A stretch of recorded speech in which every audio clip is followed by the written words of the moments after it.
Ben Shapiro loses a second sponsor after his March for Life speech. Let me start with a direct criticism of Ben Shapiro here on this one, and it's nothing to do with politics. It has to do with his choice to read out advertisements at his speech during the March for Life. Apparently what happened was, if you're not familiar, the March for Life is one of the biggest marches I believe it's every year. It's a pro-life event, and it was huge. I believe it was bigger than the Women's March, which took place earlier today. But Ben Shapiro decided that he was going to use his speech for his podcast episode, apparently, and read commercials for a few of his sponsors, and that actually caused him some harm. And here's what I'll say. I'll say to this. I don't disagree with the sponsors pulling out in this regard. To an extent, I kind of do, but I will say this. Look, it's not just the political affiliation issue that the sponsors are concerned about. I think there's a concern that this was a silly thing to do at a big public event. But let's read what the story says, and let's look at who the sponsor was, and then we'll talk a little bit about the March for Life.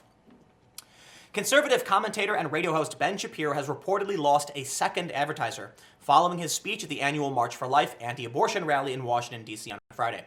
Calm, a relaxation and meditation app, responded to users condemning Shapiro's speech about baby Hitler on Twitter, writing late Friday night that the company did not align with Shapiro's message and that it would be pulling its sponsorship, saying, "We do not align with this message. We are pulling our sponsorship."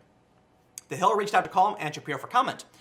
Calm's announcement appears to be the second sponsor to pull its advertisements from Shapiro's podcast after his speech Friday. The commentator garnered widespread attention following his appearance at the rally for saying no pro-life person would kill baby Hitler because baby Hitler was a baby. That's a confusing. Okay, let's talk about this a little bit too, because you're right. So this person, Jordan, I believe this is like a leftist, said, Ben Shapiro at March for Life. The truth is, no. Actually, can I just play this? Maybe it'll just play it. The argument, I guess, here is that would you kill baby Hitler? And the truth is that no pro-life person on earth would kill baby Hitler, right? Because baby Hitler wasn't Hitler. Adult Hitler was Hitler. Baby Hitler was a baby. And what you presumably want to do with baby Hitler was take baby Hitler out of baby Hitler's house and move baby Hitler into a better house where he would not grow up to be Hitler, right? That's the idea. Okay, actually, that's a ridiculous. Okay, that was one of the most ridiculous political arguments I've ever heard. Not in the sense that he's wrong. I actually completely agree with him. I just think it's absolutely ridiculous that we're talking about time traveling to go and find baby Hitler and then save baby Hitler from a life that turned him into Hitler. That is just the level of political discourse in this country. The absurdity knows no bounds. But I do agree. I do agree with that sentiment. I'll come back to this. We'll put a tack in the baby Hitler stuff. We'll talk about that. But let's read on and talk about Ben Shapiro losing his sponsors. Quip toothbrushes was the first to announce that it would no longer advertise with the conservative commentator's podcast after he read an ad for the company at the rally. Our mission is to make good oral health more accessible to everyone, and podcast advertising is one way we're able to realize this, Quip said in a statement to the Huffington Post. However, following one of our ads being read in a venue we did not endorse, we have chosen to discontinue our advertising relationship with this show. We are also taking steps to ensure all of our advertising partners are aligned with our oral health mission and values. Shapiro read ads for multiple sponsors in his speech, during which he simultaneously recorded an episode of his podcast, Huffington Post reported. And they say, Shapiro, 35, is an editor-in-chief of the conservative news website, The Daily Wire. His podcast, The Ben Shapiro Show, is downloaded more than 10 million times per month. You know, that's really crazy. 10 million times. Can I just point something out real quick? You know how many views I've personally been getting? Like, so in podcast terms, a download is when someone listens to your podcast, and I get 15 million. I didn't realize that was a big deal, but maybe I should start bragging about that. But let's talk about first and foremost why I think Ben Shapiro shouldn't have done it. I don't. And feel free to disagree. Comment, tell me what you think. But I don't take issue with Quip pulling out, because it seems like the issue is that you can sponsor Ben Shapiro, who is pro-life. That's fine. Just because you're sponsoring someone doesn't mean you're aligned with their message. But Ben was at the March for Life and read this message out to a massive venue of people who are there for a specific message. And that can be a problem regardless of the politics of the venue. If Quip and Calm don't want to be overly political, right? Going to this venue and reading it while you give a speech to them is sort of putting them in that position where now you've got videos coming out where people are saying, why is this sponsorship message coming from the March for Life? That's a political event. And so these companies that have to come out and say, we don't endorse this, we have nothing to do with it. I don't think you should put sponsors in the position. When I have sponsors on my channels, okay, my channel is what it is, the politics of it is what it is, and a sponsor appearing on this channel is not an endorsement. I would also argue that the same is true for what Ben Shapiro did, but realize that some people won't realize that because it's the speaker's mount, it's the podium for this event saying, by the way, toothbrushes and meditation. And people are going to be like, whoa, are they sponsoring the event? Right? So it's one thing when you sponsor my channel, and you can say, well, you know, the sponsorship is separate from Tim. Although now we're seeing the ads pull off Tucker Carlson, apparently that's not the case. And it's different when it's to a specific audience for a specific political cause. But I guess what we can do here is, because that's the news. Ben Shapiro lost a couple sponsors. It sucks. I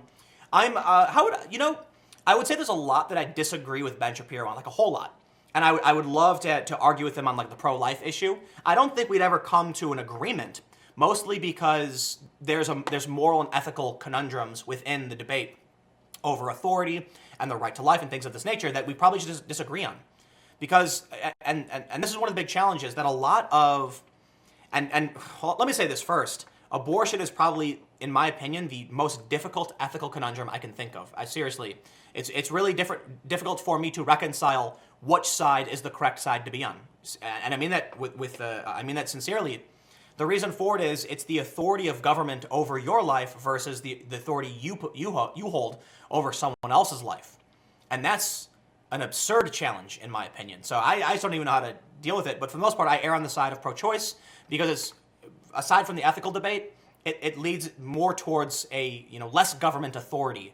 And so that's the best I can do. But I've had many debates with it. I don't want to get into that debate. The point is, actually, I do like Ben Shapiro's content. I like his arguments. I don't think he's perfect. And it is a damn shame that he loses sponsors over this.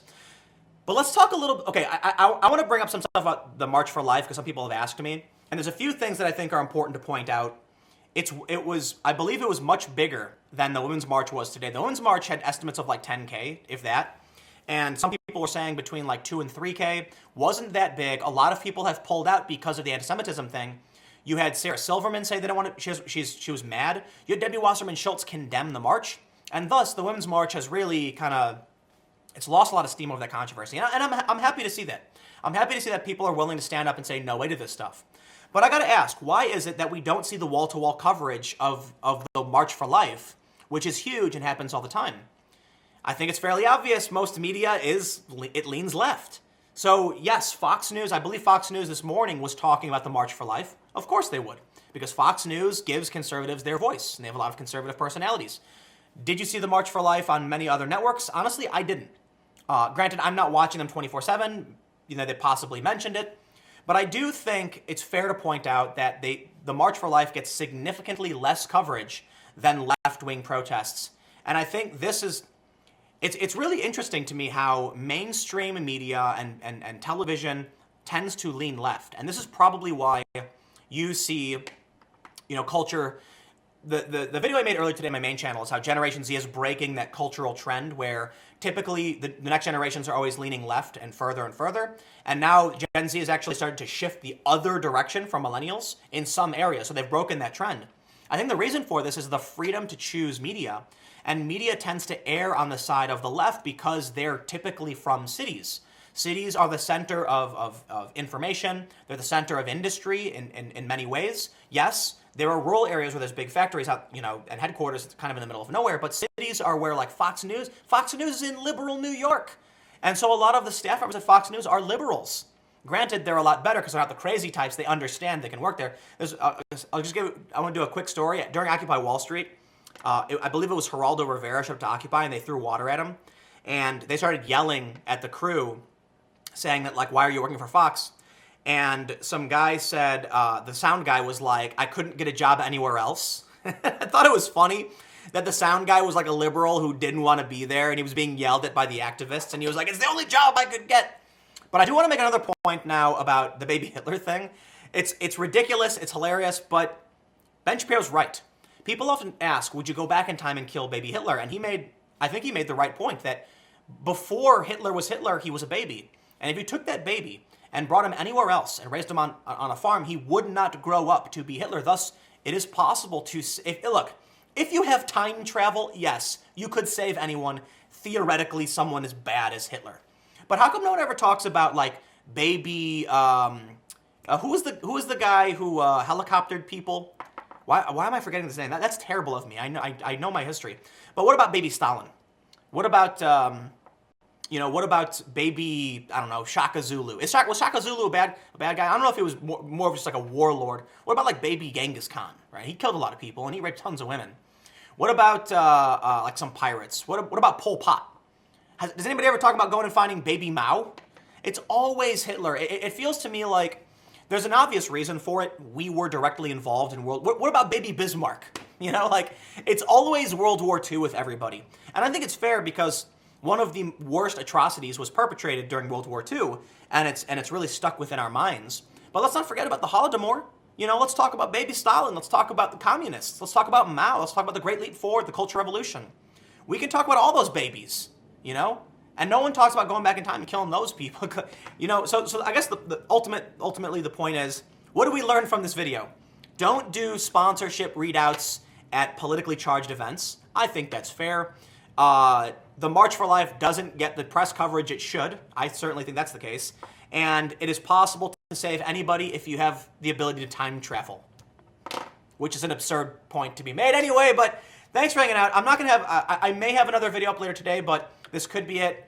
I don't know. I've been cranking out tons of content, and I'm trying to figure out how things are going. I might have to go do an equipment run. That's why I might end it here, but thanks for hanging out. And if I have another video, I'll see you when it happens.